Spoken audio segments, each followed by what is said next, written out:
할렐루야. 폭염과 또 장마가 계속 번갈아 가면서 오는데 여러분들 늘 건강하시기를 또 강건하시기를 기도하겠습니다. 그 옛날 속담에 그런 게 있죠. 뭉치면 살고 흩어지면 죽는다라는 속담이 있는데, 그런데 오늘 말씀을 보니까 반대더라고요. 이게 뭉치면 죽고 흩어지면 산다라는 표현이 바로 오늘 바벨탑 사건의 이야기입니다. 그러니까 나쁜 의도로 뭉치게 되면 결국 하나님께서 다 흩어뜨려 버리신다라는 것을 오늘 배울 수가 있습니다. 그래서 사람들이 하나님을 멀리하고 자기들끼리 모였을 때 무슨 일이 발생하는가, 오늘 한 구절씩 천천히 살펴보도록 하겠습니다. 자, 먼저 무슨 일이 있었냐면 지리적인 이동이 있었다라고 말하고 있습니다. 오늘 본문 1절과 2절 말씀, 1절을 제가, 2절을 여러분들이 읽겠습니다. 온 땅의 언어가 하나요 말이 하나였더라. 이에 그들이 동방으로 옮기다가 시날 평지를 만나 거기 거류하며. 성경을 보다 보면 뭐 늘 항상 그런 거는 아닌데 어떤 지리적인 이동이 어떤 영적인 이동이라는 것을 자꾸 제 이름을 얘기하는 것 같아서 이상한데, 그 지리적 이동이 영적인 이동이라는 것을 우리가 성경을 보면 자주 나올 때가 있습니다. 아브라함이 어땠습니까? 본토 친척 아비 집을 떠나면서부터 이제 하나님의 사람으로 또 성장해 가고 또 성숙해 가는 것을 우리가 볼 수 있습니다. 그런데 그 지리적 이동이 영적으로 좋지 않은 움직임일 때도 의외로 꽤 많이 있습니다. 화면으로 창세기 4장 16절 말씀을 한번 보겠습니다. 창세기 4장 16절 말씀 읽겠습니다. 시작. 가인이 여호와 앞을 떠나서 에덴 동쪽 노 땅에 거주하더니. 여호와 앞을 떠났다. 이것은 영적으로 그가 자리를 옮겼다는 겁니다. 하나님께 나아가지 않고 하나님으로부터 멀어지는데 그 방향을 동쪽이라고 이야기를 하고 있죠. 자, 그럼 오늘 본문 2절에서 바벨탑을 만드는 사람들이 어느 방향으로 이동하고 있습니까? 2절을 보십시오. 이에 그들이 어디로? 동방으로 옮기다가. 그러니까 가인도 하나님 앞을 떠나서 동쪽으로, 또 이 바벨탑을 만든 사람들도 동방을 향해서 지금 가고 있습니다. 그리고 에덴에서 쫓겨난 아담과 하와가 어디에 정착했게요? 에덴의 동쪽에 정착을 하게 됩니다. 그렇게 다 똑같이 일괄되게 우리가 표현할 수는 없지만, 그 당시에는 하나님 앞을 떠났을 때 그들이 안 좋은 쪽으로 갔다. 그걸 이제 동쪽이라고 표현하는데, 우리나라에도 그런 표현이 있죠. 그러니까 대화를 하다가 주제를 벗어나서 엉뚱한 말하면 뭐로 빠졌다고 그래요? 잘하시네요. 아주 여기 훌륭하신 분이 계셔가지고 어디로 빠졌다고요? 근데 절대로 여러분들 삼천포 가서 그 얘기 하시면 안 돼요. 그분들이 너무 거기에 노이로제에 걸려가지고 내가 오다 보니까 이게 삼천포로 빠졌네. 목사님들이 설교 때 그런 얘기하면 삼천포에 사는 교인들이 시험을 든다라는 얘기를 삼천포에 사는 목사님한테 그 얘기를 들었습니다. 그러니까 이 삼천포가 결국 그 도시를 이제 통합을 할 때 이름을 뭘로 결정한지 아세요? 사천. 그러니까 삼천이 아니라 사천으로 이름을 바꿨습니다. 그러니까 사천이라는 지역도 있어요. 삼천 옆에 사천이 있는데, 그러니까 삼천이라는 지역에 포구가 있으니까 그 동네를 삼천포라고 했고, 또 옆에 사천이라는 지역이 있는데 결국 도시를 통합할 때 더 이상 우리 삼천포 이름 쓰기 싫다. 그래서 그냥 사천이라는 지역으로 포함됐지만 우리 속담처럼 삼천포로 빠졌다. 그러니까 그 엉뚱한 곳으로 갔을 때 우리가 그렇게 사용하는데, 구약 창세기에서 보면 유독 동쪽이 마치 삼천포로 빠지듯이 엉뚱한 곳으로 사람이 타락하는 그 지리적 이동을 나타낼 때 동쪽, 동방이라는 표현을 그 당시에 많이 썼다는 것을 우리가 알 수가 있습니다. 자, 이렇게 그들이 동방으로, 동쪽으로 이렇게 쭉 옮기게 되는데, 근데 옮기고 나서 그들이 뭘 했냐면 하나님을 대적하는 문화를 만들어냅니다.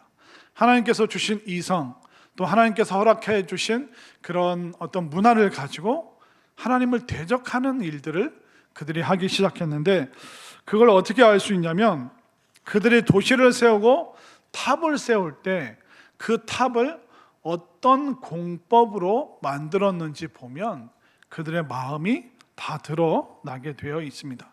자, 3절 말씀을 보십시오. 3절 말씀 시작. 서로 말하되 자 벽돌을 만들어 견고히 굽자 하고 이에 벽돌로 돌을 대신하며 역청으로 진흙을 대신하고. 자, 3절 말씀을 그대로 한번 띄워놓고 보시기 바랍니다. 자, 이 탑을 만드는데 어떤 재료, 과거에는 벽돌을 썼습니까? 그냥 돌을 썼습니까? 돌을 썼는데 이제 이곳에서는 우리가 벽돌로 탑을 쌓자. 그전에는 진흙으로 그 구멍을 메웠는데 이제는 뭘로 메우겠다고요?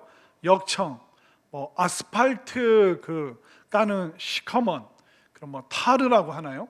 그런 끈적끈적한 걸로 이제 만들겠다. 돌과 벽돌을 한번 생각해 보십시오. 돌은 자연에서 나오는 거기 때문에 둥글고 세모나고, 그렇기 때문에 이렇게 같이 쌓아놔도 중간중간 구멍이 많습니다. 근데 벽돌은 어떻습니까? 의도적으로 네모 반듯하게, 그래서 차곡차곡 쌓으면 빈틈이 없습니다. 그리고 안 그래도 이 벽돌에 빈틈이 없는데 예전에는 진흙을 발랐다면 이제는 진흙이 아니라 역청을, 아스팔트 같은 걸 쫙 발라서 이제 탑을 쌓자. 자, 이게 무슨 공법일까요? 지금 비가 많이 올 때 무슨 수일까요? 물을 막는다, 물을 방어한다. 뭡니까? 예, 역시 어르신들이 총명하고 똑똑하고 막 영특하시고 지혜롭고. 그러니까 무슨 공법을 쓰고 있다고요? 방수공법. 왜 그랬는지 감이 잡히시죠? 창세기 11장 앞에 창세기 9장에서 홍수 사건이 있었습니다. 그리고 홍수 사건 이후에 창세기 10장에서 노아의 후손들이, 어떤 후손들이 어떻게 살았고 어디 살았고 그 계보가, 족보가 10장에서 쭉 나옵니다. 그렇기 때문에 11장부터 나오는 사람들은 조상들에게서부터 계속 들었어요. 하나님께서 화나시면 물로 온 지면을 쓸어버리신다. 그러니까 우리 이제 그 홍수에 떠내려가지 않는 공법으로 하나님이 화내셔도 그것을 방어할 수 있는 벽돌과 역청으로 우리가 건물도 쌓고 이제 탑도 쌓아가면 하나님이 심판하셔도 조상들이 그렇게 무서워하고 두려워했고 구전으로 전달되던 그 홍수, 우리가 이번에는 기필코 막아서 절대로 우리 떠내려가지 말자. 바로 그들은 홍수만 피하면 마음 놓고 살 수 있다. 우리가 홍수만 피하면 우리는 하나님께서 우리를 벌하셔도 우리는 그 심판에 놓이지 않게 된다. 그러니까 우리는 철저하게 이 홍수로부터 살아남을 수 있는 그 방법, 하나님께서 이 땅을 심판하시는 방법은 홍수밖에 없기 때문에 그 홍수만 대비한다면 우리는 더 이상 하나님 눈치 안 보고 우리 마음대로 살아도 아무 문제 없다.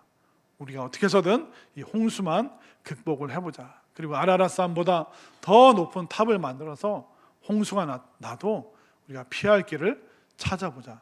이것이 바로 문명이 발달하고 있는, 이성이 발전하는 사람들이 만들어내는 문화. 결국 그들이 의도했던 의도하지 않았던 계속 하나님을 대적하는, 하나님 앞에서 멀어지는 방식으로 그들은 대화하고, 그런 방식으로 하나님을 멀리하는 그 문화를 끊임없이 인간이 만들어내고 있구나. 그것을 우리가 알 수 있는 것입니다.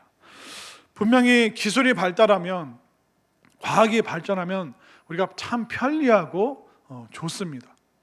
그러나 과학과 문명과 이성이 발달해도 인간의 죄성은 그대로이기 때문에 늘 똑같은 문제가 반복될 수밖에 없습니다. 우리가 예전에 전화기 없는데 전화기가 생겼다고 해서 인간의 양심이 더 좋아지나요? 그 전화기에서 공중전화에서 이제 핸드폰이 아니라 스마트폰이 생기니까 인간의 이성이 더 착해지나요? 그렇지가 않습니다. 문명 발달과 인간의 양심, 선한 성품, 그건 전혀 별개의 문제라는 겁니다. 그렇기 때문에 우리가 기술과 문명을 발전시켰다. 이제는 인간이 죽지 않고 영원히 살 수 있는 방법을 만들어냈다. 이제 우리가 피를 헌혈받지 않고 사람이 과학기술로 이제 피도 만들어낸다. 혈액을 만들어낸다. 이제 혈액을 계속 바꾸면 또 인간의 그 장기 약해진 것을 계속 교체하면 사람은 죽지 않고 영원히 산다라는 그런 기술이 만들어져도 결국 모든 그 기술의 배후에는 뭐가 있습니까? 바로 하나님을 대적하고 또 하나님으로부터 멀어지고자 하는 그 죄성이 인간들의 마음속에 있는 겁니다. 그런데 과학과 기술 발달이 인간을 타락시키는 게 아니에요. 인간 속에 있는 죄성이 사람들을 타락시킨다는 것을 여러분들 잘 기억해 보시기를 바랍니다. 이렇게 해서 그들은 벽돌과 역청으로 하나님 없는 파라다이스, 하나님 없는 낙원, 홍수를 막을 수 있는, 하나님이 심판하시는 방법은 홍수밖에 없다고 생각했기 때문에 그것만 모면하면 이제 우리는 영원히 안심하고 마음대로 살 수 있다라는 의도로 그들이 이제 건물을 짓고 있습니다. 그러면서 또 합리적으로 하나님께 대항하기 시작합니다. 자, 4절 말씀을 한번 볼까요? 자, 4절 말씀 시작. 또 말하되 자 성읍과 탑을 건설하여 그 탑 꼭대기를 하늘에 닿게 하여 우리 이름을 내고 온 지면에 흩어짐을 면하자 하였더니. 4절을 또 띄워놓고 한번 보시기 바랍니다. 그들이 계속 합리적으로 설명하는 거예요. 자, 내 말 들어봐. 우리 한번 모여보자. 우리가 하나님 없이도 어떻게 두려워하지 않고 살 수 있을까? 이제 벽돌과 역청이라는 재료가 있는데 이걸로 뭘 만들 거냐면 바로 이걸 만들 거다. 성읍과 탑을 만들 건데 그 탑 꼭대기는 하늘에 닿게 하여. 하늘에 닿아보자. 이것은 뭐냐면 하나님과 같아지자. 그러니까 우리도 그 심판을 면하기 위해서 하나님과 동등한 존재가 되면, 하나님은 하늘에 계시니 우리가 탑을 쌓아서 하늘에 도달하면 하나님과 같은 존재가 되지 않겠느냐, 그런 의도가 있습니다. 그리고 우리 이름을 내고 이거 원어로 해석하면 신의 호칭을 얻어내다. 우리도 하나님 되어보지 뭐, 우리도 신적인 존재가 되어보지 뭐, 하늘에 올라가면 되는 거야. 그러면 우리는 모든 것을 할 수 있어. 우리도 이제 신의 호칭을 얻어내자. 그리고 온 지면에 흩어짐을 면하자. 흩어짐을 면하자, 이 말이 뭐냐면 떠내려 가지 말자. 계속 홍수 심판을 염두에 두고 그들이 서로 합리적으로 설득하고 그리고 이성적이고 기술적인 방법으로 그 하나님의 진노와 심판을 벗어나기 위해서 발버둥 치고 있는 것을 보고 있습니다. 결국 우리가 홍수만 대비하면 하나님과 같이 될 수 있고 신의 호칭을 얻을 정도로 우리는 문명을 발달시킬 수 있고 우리는 더 이상 떠내려갈 염려를 안 해도 되는, 하나님의 눈치를 안 봐도 되는 그런 세상을 우리가 한번 만들어보자, 만들 수 있다라고 그들은 서로를 설득하면서 합리적으로 대화를 하고 있습니다. 저는 모든 인류가 기술로, 과학으로, 의학으로 하나님 되려고 하는 게 아니라 하나님의 사람이 되었으면 좋겠습니다. 그렇기 때문에 우리는 오늘날 막 돈이 많으면, 권력이 있으면, 권세가 있으면 신적인 호칭을 얻고 대단한 존재가 될 수 있다라고 생각하지만 우리는 하나님과 버금가는 존재가 아니라 우리는 하나님의 사람이 되어야 되고 하나님의 백성이 되고 하나님의 자녀가 되는 것이 바로 우리의 본분이라는 것을 분명히 깨달으시기를 바랍니다. 우리는 한순간 또 우리 자신이 피조물이라는 것을 잊어버리면 안 됩니다. 피조물이 감히 조물주의 위치에 올라가겠다 했을 때 아담과 하와가 범했던 그 범죄와 똑같은, 바벨탑을 쌓았던 사람들과 똑같은 죄를 짓게 되는 것입니다. 그래서 우리는 문명의 탑을 쌓아가는 것이 아니라, 그러니까 믿음의 재단을 계속 쌓아가야 되는 것입니다. 그래서 인간이 신이 되려고 하는 그런 어떤 정신 문명의 도전은 계속 우리 기독교를, 교회를 핍박하고 또 어렵게 만드는 것입니다. 어떤 영웅이 되자, 영웅주의에 빠지고, 또 어떤 무신론, 또 이신론, 신이 있다 없다, 그러면서 이제 또 신은 인간이 만들어냈다, 그런 여러 가지 방식으로 이론적으로, 이성적으로, 철학적으로 하나님을 거부하려고 하는 시도는 오늘날도 여전히 계속되고 있습니다. 그래서 우리는 나 자신의 이름을 내기 위해서 인생을 허비해서는 안 됩니다. 그 모든 것이 무의미하고 정말 하나님 보시기에 얼마나 악한지 우리는 늘 깨달아야 되는 것입니다. 자, 이렇게 탑을 쌓아서 하나님께 도달하자, 하나님을 이기자, 극복하자, 그리고 신적인 호칭을 우리도 얻어내자 했던 그 사람들의 결말이 무엇입니까? 자, 8절로 가볼까요? 자, 쭉 건너 8절 시작. 여호와께서 거기서 그들을 온 지면에 흩으셨으므로 그들이 그 도시를 건설하기를 그쳤더라. 저는 이 말씀을 보면서 왜 하나님께서 바벨탑을 안 무너뜨리시고 사람들을 흩어버리셨을까? 결국 탑이 문제입니까? 인간의 죄성이 문제입니까? 인간의 죄성이 문제라는 거예요.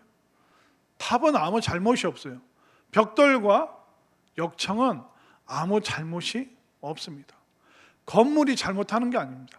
그 건물을 만들어 놓고 그 속에서 사람들이 죄를 짓는가 안 짓는가, 그게 문제라는 거죠. 돈이 문제가 아닙니다.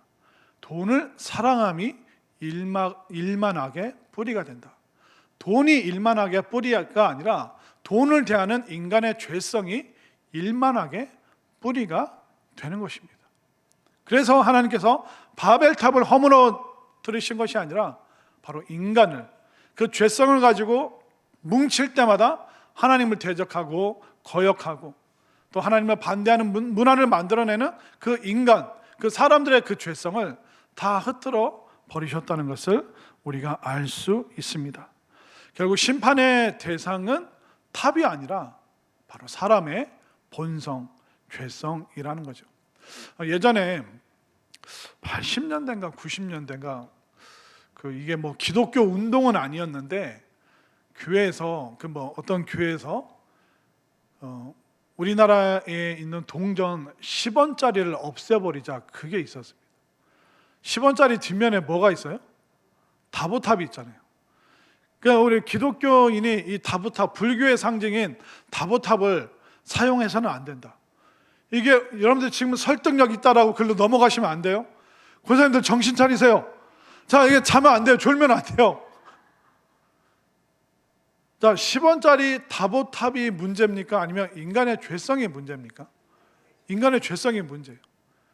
그리고 제가 어렸을 때 평택에서 신앙생활할 때 어떤 전사님이 아니라, 그러니까 저희 청소년부를 담당하셨던 전도사님께서, 아니 이게 평택 안성 이 근처에 어떤 교회가 있는데 마귀를 때려잡자고 어떤 교회 전도사님이 권사님들 데리고 산에 가서 뱀 잡으러 갔다고.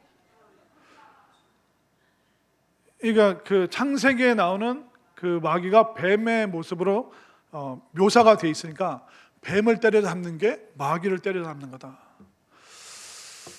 근데 뱀은요, 잡으면 그게 음식이 되는 거지, 그게 그러니까 하와가 한국 사람이 아니었어요. 하와가 뱀 봤으면 잡아가지고 바로 건강원 끌고 갔을 텐데 거기서 왜 대화를 하고 있습니까? 그냥 그 몸보신 하는데 쓰면 되는 건데. 그러니까 한국 사람들이 좀 많아져야 되는데 한국 사람이 너무 없는 것 같아요. 그게 좀 속상합니다. 자, 무슨 얘기하다가 여기까지 왔지?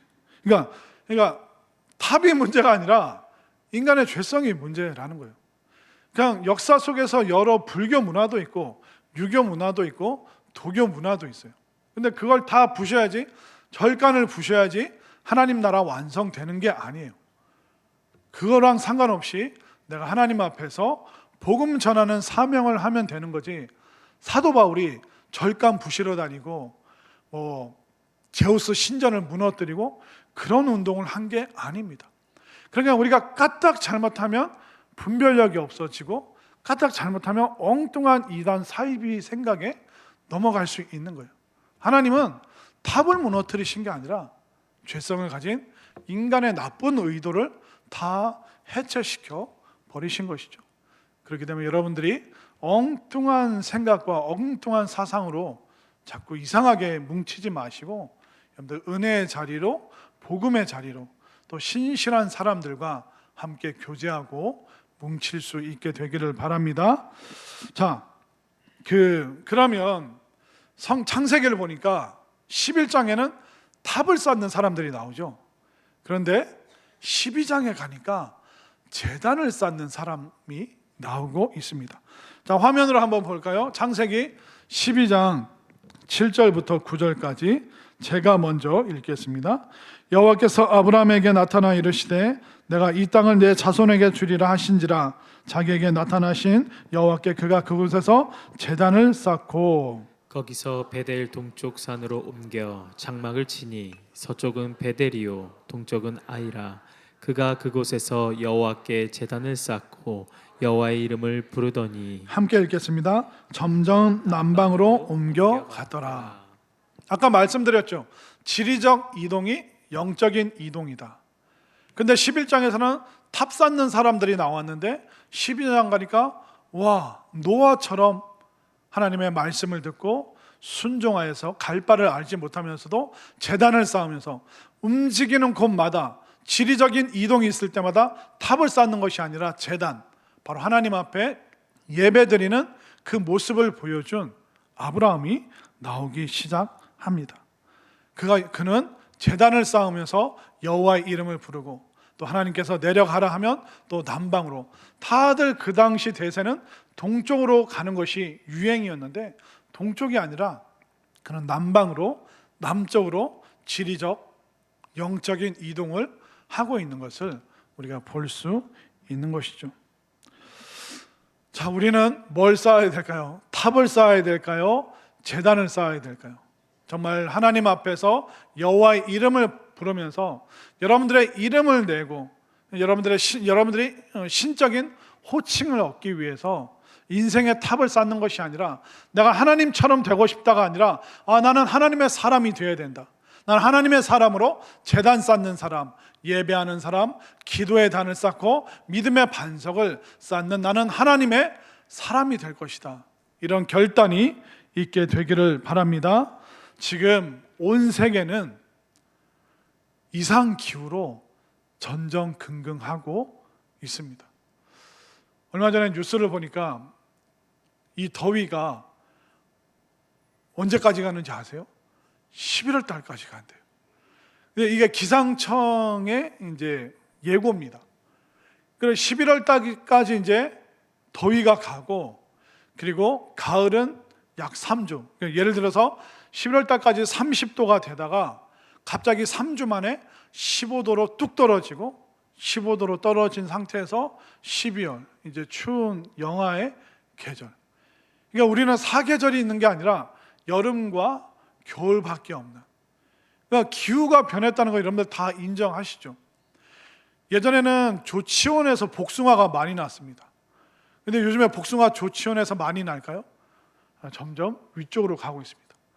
조치원에 계시는 목사님 얘기가, 복숭아가 이렇게 꽃이 피다가 타버린대요. 날씨가 안 좋아서. 그러니까 이게 열매를 맺을 수 없는. 그리고 저 어렸을 때는 사과의 주산지가 대구였습니다. 근데 요즘에 사과의 주산지가 어딘지 아세요? 경북 청송. 청송은 강원도 바로 밑에입니다. 그러니까 이 점점 뜨거워지니까 대구에서 더 이상 이 사과를 재배를 못하니까 점점 이 사과 재배하는 곳이 올라가게 되고 2050년이 되면 한국에서 더 이상 사과를 생산을 할 수 없어서 다 수입해야 된다고 합니다. 여러분들 사과 생길 때마다 빨리 드시기 바랍니다. 더 이상 2050년 되면 국산 사과가 없어요. 그러니까 사과 생기면 잼이라도 만들어서 2050년 되면 이거 국산 잼이다 하면 불티나게 팔릴 겁니다. 이게 국내산 사과래. 여러분들 이게 상상이나 되는 일입니까? 이게 지금 전 세계가 이상기후로 힘들어하고 있습니다. 바로 이 피조물들은 자연 앞에서도 무기력합니다. 자연 앞에서 아무것도 할 수 없잖아요. 산사태가 났을 때 막 폭우로 막 집이 도로가 막 쓸려갈 때 우리가 손 쓸 수 있는 방법이 하나도 없습니다. 비가 그치기를 바랄 수밖에 없죠. 의성 산불 났을 때 어떻게 됐습니까? 아무리 물을 뿌려도 인간의 힘으로 자연을 이길 수가 없죠. 그런데 우리가 수요일 날 기도하니까 그 다음 날 뭐가 왔을까요? 기억하시는 분들은 기억하시네요. 그냥 수요일 날만 기도했잖아요. 그랬더니 그 다음 날 진짜 비가 오더라고요. 비가 내려야지만 그 산불도 잠재울 수 있는 것입니다. 여러분들 기후를 인간이 바꿀 수 있나요? 추위를 사람이 그 겨울 기후를 바꿀 수 있나요? 피조물이 할 수 있는 게 없습니다. 그냥 하나님께서 주신 자연의 시스템 안에서 감사하면서 살아야지. 근데 그 자연도 극복 못하는 우리가 감히 하나님을 이겨먹자, 하나님처럼 되자, 신적인 호칭을 얻자, 하나님이 심판의 도구는 홍수밖에 없으니까 이것만 모면하면 우리 얼마든지 마음대로 살 수 있어. 이런 마음이 얼마나 교만하고 못된 마음이고 죄된 마음인지. 하나님 앞에서는 절대 품어서 안 되는 무서운 마음들을 인간의 죄성이 그것을 끌어다가 그러니까 혼자 죄 짓는 게 아니라 무리로 모이고 뭉치다 보면 나쁜 의도로 뭉치다 보면 자신감이 생겨서 더 큰 범죄를 문화적으로 짓는 인간의 악함을 우리가 보게 되는 것입니다. 우리가 자연 앞에서도 참 무기력한데 여러분들 코로나19 기억나세요? 워낙 오래전이라 이제 생각도 안 나죠. 불과 2, 3년 전에 다 마스크 끼고 다니고 선진국도 속절없이 무너지고 돈 많은 사람도 돈 없는 사람도 대단한 사람들도 다 그 보이지도 않는 바이러스 앞에 벌벌 떨었던 것이 바로 피조물, 우리 사람들이었습니다. 근데 감히 이런 우리가 감히 하나님께 순종하지 않는다? 제단을 쌓지 않고 감히 거역하는 탑을 쌓는다? 그것만큼 무섭고 잘못된 행동은 없다는 것입니다. 우리가 어떻게 해야 될까요? 우리는 불순종의 탑이 아니라 믿음의 제단을 쌓아야 될 줄로 믿습니다. 여러분들 하나님께 모이고 죄로부터는 멀어지시기를 바랍니다. 그렇게 되면 우리가 은혜로 뭉치자면 은혜로 확 뭉치시길 바랍니다. 비전 컨퍼런스로 뭉치십시오. 그러니까 은혜로 뭉치자고 하면 뭉쳐야 돼요. 그리고 받은 은혜 가지고 우리 흩어집시다 하면 힘있게 흩어져서 전도도 하고 선한 일도 하고 좋은 일도 해야 되는 거죠. 그렇게 되면 우리는 분별력이 있어야 돼요. 어디 광장으로 모여라. 그런 선동하는 거를 여러분들 잘 분별하시고 이해를 하셔야 됩니다. 탑이 문제가 아니라 인간의 죄성이 문제인 것이죠. 그렇기 때문에 우리가 하나님을 향해서 모이고 하나님을 향해서 마음을 모으는 것은 괜찮은데 누군가의 잘못된 의도와 죄성이 도사린 그런 모임으로 모이라 하면 여러분들 분별력과 지혜를 가지고 그것을 거부하고 그런 나쁜 일에는 뭉치지 않게 되기를 바랍니다. 근데 우리가 하나님 앞에 제단을 쌓고 은혜의 자리를 만들고 우리가 전도와 선교를 위해서 뭉칩시다 하면 여러분들 정말 순종하여서 힘있게 하나님 앞으로 달려나왔으면 좋겠습니다. 그래서 우리가 받은 은혜 가지고 세상으로 흩어지고 또 세상 속에서 빛과 소금으로 살아가고 또 책망받는 사람이 아니라 칭찬받고 인정받는 그런 삶을 통해서 하나님의 은혜를 또 하나님의 사랑을 또 하나님의 복음을 힘있게 온 세상에 흩어져서 전할 수 있는 믿음의 신실한 하나님의 사람들이 다 되어 주시기를 간절히 소망합니다.